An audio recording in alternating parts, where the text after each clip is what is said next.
한밤중에 바울과 실라가 기도하고 하나님을 찬송하며 죄수들이 듣더라. 이에 갑자기 큰 지진이 나서 옥토가 움직이고 문이 곧 다 열리며 모든 사람의 매인 것이 다 벗어진지라. 간수가 자다가 깨어 옥문들이 열린 것을 보고 죄수들이 도망한 줄 생각하고 칼을 빼어 자결하려 하거늘 바울이 크게 소리질러 이르되 내 몸을 상하지 말라, 우리가 다 여기 있노라 하니 간수가 등불을 달라고 하며 뛰어들어가 무서워 떨며 바울과 실라 앞에 엎드리고 그들을 데리고 나가 이르되 선생들이여 내가 어떻게 하여야 구원을 받으리이까 하거늘 이르되 주 예수를 믿으라, 그리하면 너와 내 집이 구원을 받으리라 하고 주의 말씀을 그 사람과 그 집에 있는 모든 사람에게 전하더라. 그 밤 그 시각에 간수가 그들을 데려다가 그 맞은 자리를 씻어주고 자기와 그 온 가족이 다 세례를 받은 후 그들을 데리고 자기 집에 올라가서 음식을 차려주고 그와 온 집이 하나님을 믿음으로 크게 기뻐하니라. 아멘. 네, 어제 말씀을 통해서 우리가 처한 약점을 교묘하게 파고드는 사탄의 계략에 대해서 알아보았습니다. 목회하면서 특히 그런 경험을 많이 합니다. 돈이 필요한 상황을 귀신같이 알고, 귀신은 귀신이죠. 기도도 하기 전에 먼저 졸개를 보내서 은밀하게 유혹을 합니다. 집안에 갑자기 큰 돈이 들어갈 일이 생기잖아요. 누가 아파서 병원에 큰 병으로 입원했다거나 불의의 사고가 일어나는 그런 일들이 그런 것입니다.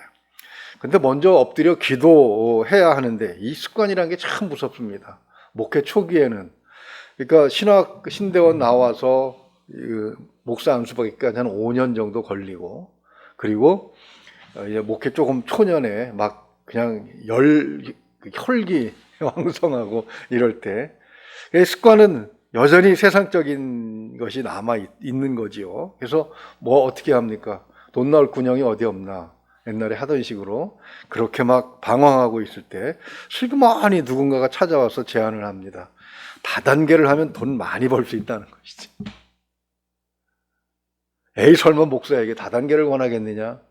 권합니다.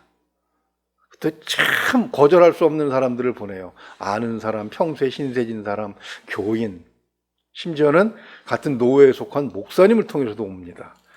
이게 참 단호하게 그런 소리 하려면 가십시오 라고 얘기하지 못하고 그냥 들어줍니다. 그리고 분위기를 봐서 이게 호락호락할 분위기가 아니잖아요. 그래서 어떻게 얘기합니까? 아주 양념까지 칩니다. 아유, 거기 가면 목사님들도 많아.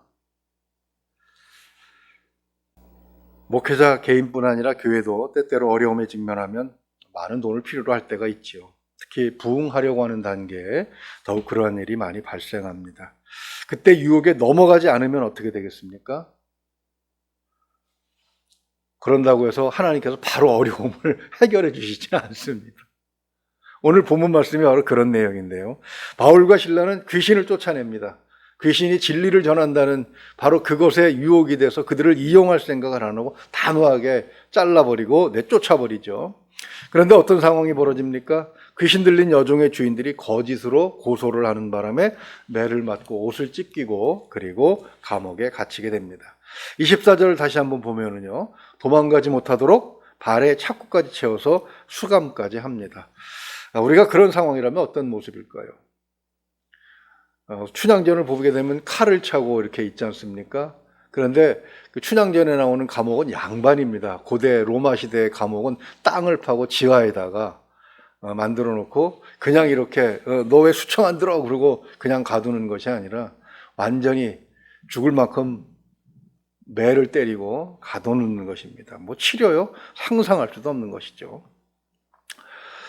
우리는 기쁠 때 얼마든지 찬송을 하고 감사 기도를 하고 하나님께 충성을 맹세할 수 있습니다. 그러나 바울과 실라는 억울하게 매 맞고 감옥에 갇혔음에도 불구하고 한밤중에 기도를 하고 하나님을 찬양합니다. 이게 어떻게 가능한 것이냐? 말씀을 볼 때마다 처음에 오는 저항감이 바로 그거죠. 어떻게 이걸 사람에게 요구할 수 있는가? 그러나 믿음이라는 게 바로 이런 걸 가능하게 하는 것이잖아요. 이 모습은 큰 지진 후에 죄수가 다 달아난 줄 알고 자살하려고 하는 27절 간수의 모습과 대조되고 있습니다. 로마 시대에는 자기가 지키던 죄수가 탈옥을 하면 그 죄수의 형벌을 그것을 지키지 못한 간수가 대신 갚는 경우가 있습니다. 그러니까 사형수가 도망가면 사형을 간수가 대신 당하는 것이죠. 바로 그러한 것처럼 믿음이 있는 사람은 고난 가운데서도 기도하고 찬양을 드리지만 믿음이 없는 사람은 절망 가운데 자기 생을 포기해버리는 그런 차이가 있는 것이죠. 자, 그렇다면 이 차이는 어디서 오는 것인가? 왜 믿음이 고난을 이기게 하는 것인가? 우리는 그 부분을 한번 생각을 해보려고 합니다. 어제 말씀을 한번 읽었습니다만 시편 119편 71절이 이렇게 말씀하고 있죠. 고난 당한 것이 내게 유익이라. 이로 말미암아 내가 주의 율례들을 배우게 되었나이다. 즉 바울과 실라는 고난이 하나님의 뜻을 알려주시는 통로라고 하는 사실을 알고 있었다는 것입니다. 즉 바울과 실라는 고난을 통해서 하나님께서 무엇인가를 주시려고 하신다는 그것을 오히려 기대하고 있었기 때문이죠. 이 시편 119편 71절은 과거 시제로 되어 있습니다. 시편 119편을 쓴 사람은 고라의 자손이라고 되어 있는데요. 그냥 이론적으로 그럴 것이라고 생각해서 머리로 시를 쓴 것이 아니라 소망을 노래한 것이 아니라 체험을 고백한 것입니다. 어떤 체험입니까? 역대하 20장 1절에서 22절을 보면은요, 이 구약성경 680쪽에 있습니다만, 유다가 여호사밧 왕이 다스릴 때 이야기가 있습니다. 유다는 그의 아버지, 그러니까 여호사밧 왕의 아버지 아사 왕은 정말 하나님께서 벌을 내리셔야만 하는 그런 지독한 범죄자였습니다. 그러니까 유다는 피폐해질 대로 피폐해져 있었어요. 국력이 쇠약해져 있을 때 외적은 결코 그것을 가만히 두고 보지는 않습니다.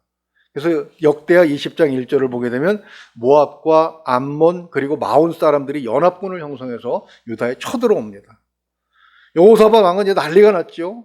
역대하 20장 31절을 보게 되면 그는 여호와 보시기에 정직하게 행한 왕입니다. 그는 도저히 감당할 수 없을 때 20장 3절을 보면 온 백성에게 금식을 선포하고 백성들과 함께 하나님께 도움을 청하는 그런 기도를 드립니다. 이거 믿는 사람이 당연한 거 아니냐라고 말할 수 있겠지만 사실 성경을 읽다 보면 그런 사람 그렇게 많지 않아요. 유다 왕들 중에도 이렇게 외적이 쳐들어오면 당장 어디 누구 동맹 손잡을 데 없나 애굽으로 내려가고 아수라 손잡고 막 이런 일들이 많이 생깁니다. 그러나 이 여호사밧은 먼저 하나님 앞에 금식을 선포하고 백성들과 기도를 한 것이죠. 하나님께서는 이 기도를 받으셨습니다. 15절을 보게 되면 야하시엘 선지자를 통해서 너희는 이 큰 무리로 말미암아 두려워하거나 놀라지 말라 이렇게 말씀을 해주십니다. 왜냐하면 이 전쟁은 너희에게 속한 것이 아니요 하나님께 속한 것이기 때문이다. 이 놀라운 말씀이 역대하 20장 15절에 있습니다. 말씀은 선지자를 통해서 받았지만 이미 적국은 어디까지 와 있냐면 엔게디 광야까지 와 있습니다. 지도를 보게 되면 엔게디 광야는 서울로 치면은 이 안양 넘어서 수원 가는 지지덕구겠쯤에 와 있다고 보시면 돼요. 거리가 약 30km 조금 더 되는 거리인데 거기까지 와 있으니까 어때요? 이거 뭐 난리가 났죠. 그러나 말씀을 받은 백성들은 야하시엘 선지자의 예언을 따라서 전쟁터로 나가면서 하나님께 큰 소리로 찬양을 올립니다. 이때 기적이 일어납니다. 역대하 20장 22절을 보게 되면 그 노래와 찬송이 시작될 때에 여호와께서 복병을 두어 유다를 치러 온 암몬 자손과 모압과 세일산 주민들을 치게 하심으로 연합군들이 서로 싸워서 서로 쳐 죽입니다. 유다 백성들은 가서 적군의 시체 사이에서 전리품만 챙겨오면 되었다는 그런 기사가 기록되어 있는 것이죠. 바울과 실라는 성경에 기록된 말씀이 그대로 이루어질 것을 믿는 그런 사람들이었습니다. 그래서 그들은 그 말씀보다 역대하 20장에 있는 말씀보다 더 놀라운 기적을 체험하게 된 것이죠. 하나님께서 직접 개입하셔서 지진이 일어났고 열쇠가 아니라 착고가 저절로 풀리고 그런 놀라운 일들을 체험하게 되는 것입니다. 새벽 기도하시면서 믿음이 이렇게 깊어지시기를 항상 기도합니다. 그러나 말씀대로 이루어지는지 안 이루어지는지 한번 해볼까 하는 것은 자칫 하나님을 시험하는 그런 일이 될 수 있으니까 우린 조심해야 되겠죠. 정말 믿음이 요구되는 것은 바울과 실라처럼 내가 원하지 않고 예기치 않던 상황에 처했을 때 그때 발휘된다고 봅니다. 특히 하나님의 역사는 영혼 구원과 관계되는 사역의 때에 확실하게 체험이 됩니다. 역대 20장의 사건은 유다 민족의 존속과 관련이 있었어요. 올 인류를 구원하실 하나님의 아들은 누구를 통해서 오십니까? 바로 이 유다 민족을 통해서 오시는 거예요. 그래서 하나님께서 이 전쟁은 너희 것이 아니라 나에게 속한 것이라고 말씀하신 이유가 바로 거기에 있는 것입니다. 그러니까 우리에게 일어난 문제들을 우리는 하나님의 일로 가져가야 돼. 이걸 내 일이라고 생각하고 붙들고 있으면 이길 수 있는 방법이 없는 것이죠. 그래서 자꾸 해서는 안 되는 일들을 하다가 결국은 더 궁지에 몰리고 더 어려운 상황을 만들어가게 되는 것입니다. 하나님은 그들이 믿음 가운데 있을 때 그들을 도우시는 것이죠. 바울과 실라가 옥에 갇히게 된 이유도 이제 우리가 후반부를 읽었습니다만 바로 영혼을 구원하고자 하는 그런 사역의 중이었다는 것이죠. 이 기적을 통해서 누가 구원이 됩니까? 우선은 간수와 그 가족이 구원을 받았습니다. 그러나 죄수들도 구원을 받았다고 보는 것이 옳겠죠. 26절 한번 보십시오. 이에 갑자기 큰 지진이 나서 옥토가 움직이고 문이 다 곧 열리며 모든 사람의 매인 것이 다 벗어진지라 이렇게 되어 있습니다. 그렇죠? 감옥에는 많은 사람들이 있었어요. 간수가 일어나서 보니까 옥문이 열렸어요. 죄수들이 다 도망했습니다. 한 사람의 죄수만 놓쳐도 그 벌을 다 감당해야 되는데 자기가 관리하고 있는 감옥의 죄수들이 다 도망갔다고 생각을 해보십시오. 살 희망이 없는 거죠. 그래서 그는 칼을 빼서 자결하려고 합니다. 27절 하반절에 있죠.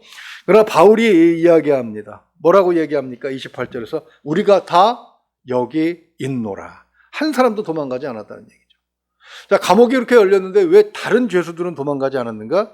그들은 지진이 우연히 일어난 일이 아니라는 것을 알고 있었어요. 왜요? 바울과 실라 때문에 일어난 것을 알았던 것이죠. 25절 말씀처럼 바울과 실라가 부르는 찬양을 들을 때 그들은 무슨 생각을 했겠습니까? 아니, 감옥에 갇히고 매를 맞고 여기저기가 쑤시고 곧 죽을 지경인데 뭐가 좋아서 노래를 부르는 거야? 라고 아마 그렇게 생각을 했을 것입니다.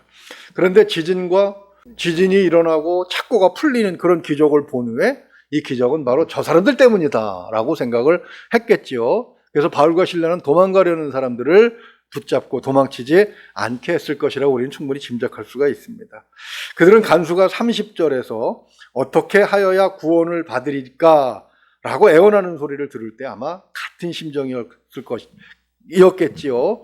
그 로마 시대에도 감옥에 갇히는 사람들이라면 어떤 상황이었겠습니까? 그들보다 더 간절하게 구원을 바라는 사람들은 없었을 것입니다.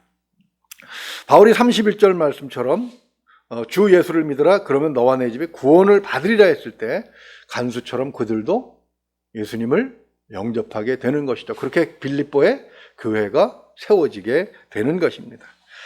이 구원의 원리는 사실 이렇게 간단하다는 얘기입니다. 바울이 복잡한 이야기하지 않았습니다. 할례라든가 안식일을 지켜야 된다든가 구약의 율법적인 조항들 그런 거 이야기하지 않았습니다. 오직 주 예수를 믿으라. 바울 자신이 그랬잖아요. 할례를 받고 구약의 여러 조항에 얽매여 살 때는 자유가 없었습니다. 그런데 예수 그리스도를 구세주로 영접하고 난 다음에 그는 세상으로부터 완전하게 자유를 누립니다. 심지어는 감옥에 가둬놨는데도 어때요? 하나님과 교통하는 자유를 빼앗기지 않았던 것이죠. 영적 자유를 빼앗기지 않았던 것입니다. 감옥에 그를 가둬둘 수가 없었던 것이죠. 오히려 그러한 상황에서 그는 하나님과 마음껏 교통하고 있었던 것입니다. 감옥에 갇혀 있었던 것은 오히려 간수죠. 그 죄수들이 도망간 줄 알고 자신의 목숨을 끊으려고 했습니다. 법에 얽매여 있고 그리고 두려움에 사로잡혀 있었기 때문에 그런 짓을 하려고 한 것이지요. 참 우리나라는 통계를 보니까 1등은 놓쳤다고 그러더라고요. 뭔 1등을 놓쳤냐? 자살이 가장 많은 그 1등을 놓쳤다고 그러더라고요. 우리보다 더한 나라들이 있답니다. 이걸 감사해야 되는 건지 아무튼 가슴이 아픈 일인데요. 그것은 바로 우리가 자유로운 것처럼 느껴지지만 무엇인가에 얽매여 있고 몸은 자유로운 것 같지만 영적인 감옥에 갇혀 있기 때문에 바로 간수와 같은 그런 행동을 할 수밖에 없는 것이죠. 간수가 구원을 받으려면 어떻게 해야 됩니까? 주 예수를 믿는 것밖에는 없는 것이죠. 말씀을 정리하면 그렇습니다. 내가 사는 삶이 하나님의 종으로 사는 삶이라면 어떤 고난 가운데서 우리는 기도할 수 있어야 되는 것이죠. 그래서 한국교회는 누가 살리는 것입니까? 새벽에 잠을 설치고 하나님 앞에 머리 숙인 사람들이 한국교회를 살리고 있다고 그렇게 목사님들은 고백을 할 수밖에 없습니다. 내가 가진 특별한 신분이 하나님의 자녀인 것을 믿는다면 시간이 나를 가둬둘 수 없고 육체의 필요가 나를 가둬둘 수 없고 그리고 감옥도 나를 가둬둘 수가 없습니다. 내가 하는 모든 일이 주의 영광을 위해서 하는 일이라면 고난을 극복하기 위해서 하나님께 기도해야 합니다. 하나님은 특히 영혼 구원의 사역을 위한 기도를 언제나 기뻐 받으시고 그리고 즉시 응답하시는 분이심을 우리는 꼭 기억해야 됩니다. 그 어떤 고난도 두려워하지 않는, 그래서 편법이 아니라 항상 하나님의 뜻 가운데서 하나님이 정하신 길을 두려움 없이 엮어가면서 그리고 이런 고난 가운데 역사하시는 체험 있는 성도의 삶을 살기를 항상 기도하면서 또 그것을 믿고 살아가는 우리가 될 수 있기를 주님의 이름으로 축원을 드립니다. 기도하겠습니다. 은혜로우신 우리 아버지 하나님, 우리는 성경을 통해서 이렇게 하나님의 뜻에 따라 흔들리지 않고 나아갈 때 하나님께서는 이와 같이 놀라운 기적을 보여주신다는 사실, 세상은 알지도 못하고 세상은 상상할 수도 없는 일들을 일으켜 주신다는 사실을 우리는 말씀을 통해서 배웁니다. 그럼에도 불구하고 막상 어려운 일을 당하게 되면 이 성경 말씀의 교훈을 까맣게 잊어먹고 세상적인 방법을 사용하다가 그만 일을 더 악화시키고 하나님께서 계획하신 일들을 이루어드리지 못하는 그런 부끄러운 모습을 보일 때도 있음을 고백하지 않을 수 없습니다. 하나님, 말씀을 받았사오니 이 말씀이 우리 속에 다시 한번 깊숙하게 새겨지게 하시고 진하게 기억되게 하시고 참으로 일이 있을 때마다, 어려운 일이 있을 때마다 하나님, 바울과 실라와 같이 오히려 그런 때 찬양할 수 있는 우리가 되게 하여 주시옵소서. 하나님 이름에 영광을 돌리고 오히려 하나님께서 일으키실 기적을 기대할 수 있는 귀한 믿음을 가진 우리가 되기를 소망합니다. 이기는 자로 살게 하여 주시옵소서. 믿고 의지하오며 우리 주 예수 그리스도 이름으로 기도하옵나이다. 아멘.